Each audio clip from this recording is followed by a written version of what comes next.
नमस्कार। आकाशवाणी से विश्व दर्पण के साथ मैं जागृति शर्मा।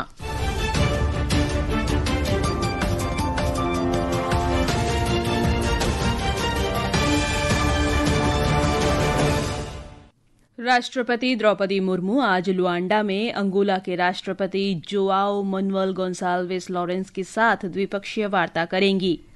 अफगानिस्तान के कंधार में पाकिस्तान सेना के आवासीय हमले में 6 लोग मारे गए और 5 अन्य घायल। यूक्रेन ने रूस पर ऊर्जा संयंत्रों को निशाना बनाने और 7 लोगों की हत्या करने का आरोप लगाया। और विश्व चैंपियन डी गुकेश फिडे शतरंज विश्व कप से बाहर। ग्रैंड मास्टर आर प्रज्ञानंद और अर्जुन एरिगेसी चौथे दौर में पहुंचे।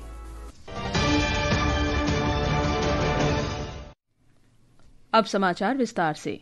राष्ट्रपति द्रौपदी मुर्मू अफ्रीका के 2 देशों की राजकीय यात्रा के पहले चरण में अंगोला पहुंच गई हैं। ये किसी भी भारतीय राष्ट्राध्यक्ष की अंगोला की पहली राजकीय यात्रा है। ये यात्रा इसलिए महत्वपूर्ण है कि दोनों देश इस वर्ष राजनयिक संबंधों की 40वीं वर्षगांठ मना रहे हैं। इस वर्ष दोनों देशों के बीच ये दूसरी उच्च स्तरीय बैठक है। इससे पहले मई में अंगोला के राष्ट्रपति ने नई दिल्ली का दौरा किया था। आज राष्ट्रपति मुर्मू लुआंडा स्थित राष्ट्रपति भवन में अंगोला के राष्ट्रपति जोआओ मैनुएल गोंसाल्वेस लॉरेंस के साथ द्विपक्षीय वार्ता करेंगी। इसके बाद दोनों देश आपसी हित के मुद्दों से जुड़े समझौता ज्ञापनों पर हस्ताक्षर कर सकते हैं। हमारे संवाददाता ने बताया है कि इस बैठक में इस वर्ष मई में नई दिल्ली में हुई वार्ता को आगे बढ़ाने की संभावना है। साल की शुरुआत में जब अंगोला के राष्ट्रपति की मुलाकात प्रधानमंत्री मोदी से हुई, तब भारत ने अंगोला की रक्षा आधुनिकीकरण के लिए $200 मिलियन की लाइन ऑफ क्रेडिट यानी ऋण सहायता को मंजूरी दी थी। दोनों देश अभी इस समझौते को अंतिम रूप देने पर चर्चा कर रहे हैं। इसके तहत अंगोला भारत से कुछ रक्षा उपकरण भी खरीद सकता है। अंगोला पहले से ही अफ्रीका से भारत को ऊर्जा देने वाला दूसरा सबसे बड़ा देश है। वहाँ नए तेल क्षेत्र की खोज से भारत को रिफाइनरी और तेल की खोज में अंगोला की मदद करने के अवसर मिल सकते हैं। भारत अंगोला को कृषि तकनीक और उपकरणों के जरिए खाद्य सुरक्षा हासिल करने में भी मदद कर सकता है। इस दौरान दोनों देशों के बीच जिन अन्य क्षेत्रों में सहयोग पर चर्चा हो सकती है, उनमें स्वास्थ्य सेवा, अंतरिक्ष तकनीक, डिजिटल पब्लिक इंफ्रास्ट्रक्चर जैसे विषय शामिल है। मनीष शिवा, आकाशवाणी समाचार, अंगोला। राष्ट्रपति द्रौपदी मुर्मू यात्रा के दूसरे चरण में 11 से 13 नवंबर तक बोत्सवाना जाएंगी। प्रधानमंत्री नरेंद्र मोदी 11 नवंबर से भूटान की 2 दिन की यात्रा पर रहेंगे। इस दौरान श्री मोदी और भूटान के राजा जिग्मे खेसर नामग्याल वांगचुक 1020 मेगावाट की पुनातछांगसू द्वितीय जल विद्युत परियोजना का लोकार्पण करेंगे। भारत और भूटान ने इस परियोजना को संयुक्त रूप से विकसित किया है। प्रधानमंत्री भूटान के चौथे राजा जिग्मे सिंगे वांगचुक की 70वीं जयंती के उपलक्ष्य में आयोजित समारोह में भी शामिल होंगे और भूटान के प्रधानमंत्री शेरिंग तोब्गे से मुलाकात करेंगे। श्री मोदी वैश्विक शांति प्रार्थना समारोह में हिस्सा लेंगे और थिम्पू के ताशी छोतजोंग में पवित्र अवशेषों की पूजा अर्चना करेंगे।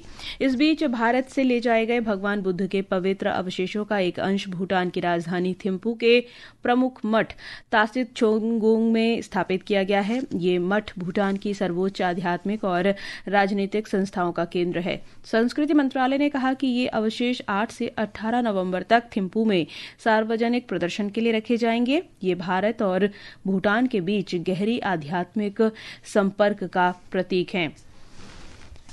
वाणिज्य और उद्योग मंत्री पीयूष गोयल ने भारत और ऑस्ट्रेलिया के बीच एक संतुलित तथा पारस्परिक रूप से लाभकारी व्यापक आर्थिक सहयोग समझौते CECA को शीघ्र ही पूरा करने के लिए प्रतिबद्धता दोहराई है। श्री गोयल ने ऑस्ट्रेलिया के मेलबर्न में व्यापार और पर्यटन मंत्री डॉन फेरेल और कौशल तथा प्रशिक्षण मंत्री एंड्रयू जाइल्स के साथ द्विपक्षीय वार्ता के दौरान ये बात कही। इस दौरान CECA वार्ता के अंतर्गत हुई प्रगति की समीक्षा की गई और द्विपक्षीय व्यापार तथा आर्थिक साझेदारी को बढ़ाने के उपायों पर चर्चा हुई। भारत और न्यूजीलैंड के बीच मुक्त व्यापार समझौते पर चौथे दौर की वार्ता पूरी हो गई है। एक रिपोर्ट। वाणिज्य और उद्योग मंत्रालय ने बताया कि वार्ता वस्तुओं और सेवाओं के व्यापार, आर्थिक सहयोग तथा उत्पत्ति के नियमों जैसे प्रमुख क्षेत्रों पर केंद्रित थी। दोनों पक्षों ने कहा कि चर्चा सकारात्मक रही। यह एक मजबूत, आधुनिक और संतुलित व्यापार साझेदारी के साझा लक्ष्य को दर्शाती है। वाणिज्य और उद्योग मंत्री पीयूष गोयल तथा न्यूजीलैंड के व्यापार मंत्री टॉड मैकले ने वार्ता में अब तक हुई प्रगति का स्वागत किया है। उन्होंने कहा कि ये समझौता व्यापार को बढ़ावा देने, निवेश आकर्षित करने, आपूर्ति श्रृंखलाओं को मजबूत करने और दोनों देशों के व्यवसायों के लिए बेहतर बाजार पहुंच प्रदान करने में सहायता करेगा। प्रस्तावित मुक्त व्यापार से कृषि, खाद्य प्रसंस्करण, नवीकरणीय ऊर्जा, औषधि, शिक्षा और सेवाओं जैसे क्षेत्रों में नए अवसर मिलने की संभावना है। दोनों देश और अधिक बैठकों तथा तकनीकी कार्यों के माध्यम से इस गति को बनाए रखने पर भी सहमत हुए। दोनों पक्षों के लाभ के लिए मुक्त व्यापार समझौते को शीघ्र ही अंतिम रूप देने की प्रतिबद्धता भी दोहराई गई। अमन की रिपोर्ट के साथ समाचार कक्ष से मैं मुकेश कुमार।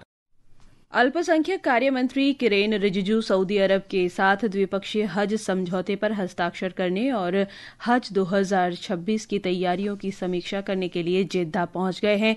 उन्होंने कहा कि वे हज प्रबंधन पर सहयोग को मजबूत करने के उद्देश्य से होने वाली चर्चाओं के लिए उत्सुक हैं। विश्व दर्पण समाचार आकाशवाणी से प्रसारित किए जा रहे हैं। ताज़ा समाचार जानने के लिए आप हमारे social media handle X @AIR News Hindi को फॉलो कर सकते हैं। विश्व दर्पण में आपका फिर स्वागत है।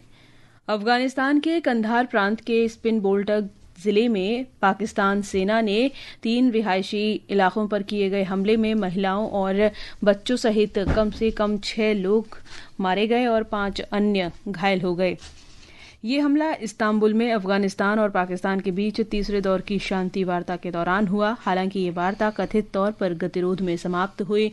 अफगानिस्तान के अधिकारियों ने बताया कि पाकिस्तान ने बिना किसी उकसावे के संघर्ष विराम का उल्लंघन किया और नागरिकों पर हमले किए। उन्होंने कहा कि अफगान बलों की तरफ से कोई जवाबी कार्रवाई नहीं की गई है।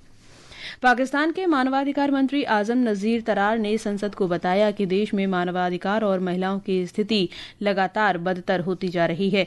2021 से 2024 तक 4 वर्षों में देश में 7,500 से ज्यादा महिलाओं की हत्या हुई, जिनमें 1,553 महिलाओं की हत्या केवल ऑनर किलिंग के नाम पर हुई है।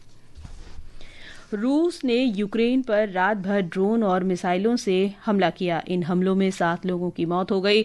2 परमाणु ऊर्जा संयंत्रों के उपकेंद्रों को भी निशाना बनाया गया। यूक्रेन के विदेश मंत्री एंड्री सिबिहा ने कहा कि ये हमले सुनियोजित थे। उन्होंने कहा कि रूस जानबूझकर यूरोप में परमाणु सुरक्षा को खतरे में डाल रहा है।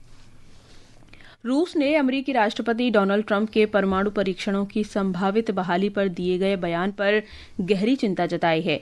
रूस के राजदूत वसीली नेबेंजिया ने ट्रंप के बयान को अनिश्चित परिणामों वाली गंभीर टिप्पणी बताया। उन्होंने कहा कि राष्ट्रपति व्लादिमीर पुतिन ने स्थिति का आकलन करने के लिए रूसी सुरक्षा परिषद की बैठक बुलाई है और कहा कि इस तरह के घटनाक्रमों को गंभीरता से लिया जाना चाहिए।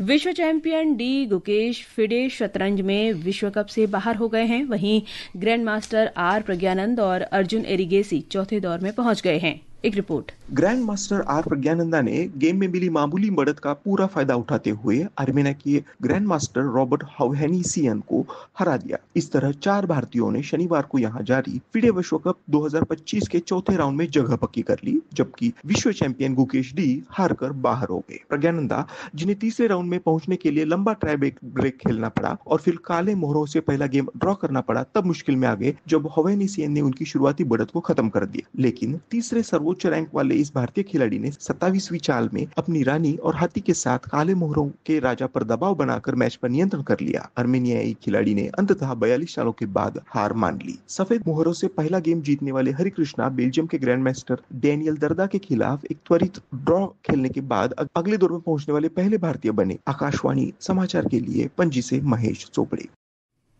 अंत में मुख्य समाचार एक बार फिर। राष्ट्रपति द्रौपदी मुर्मू आज लुआंडा में अंगोला के राष्ट्रपति जोआओ मनवेल गोंसाल्वेस लॉरेंस के साथ द्विपक्षीय वार्ता करेंगी। अफगानिस्तान के कंधार में पाकिस्तान सेना के आवासीय हमले में 6 लोग मारे गए और 5 अन्य घायल। यूक्रेन ने रूस पर ऊर्जा संयंत्रों को निशाना बनाने और 7 लोगों की हत्या करने का आरोप लगाया। और विश्व चैंपियन डी गुकेश फिडे शतरंज विश्व कप से बाहर ग्रैंड मास्टर आर प्रज्ञानंद और अर्जुन एरिगेसी चौथे दौर में पहुंचे। इसके साथ ही विश्व दर्पण का ये अंक समाप्त हुआ। नमस्कार।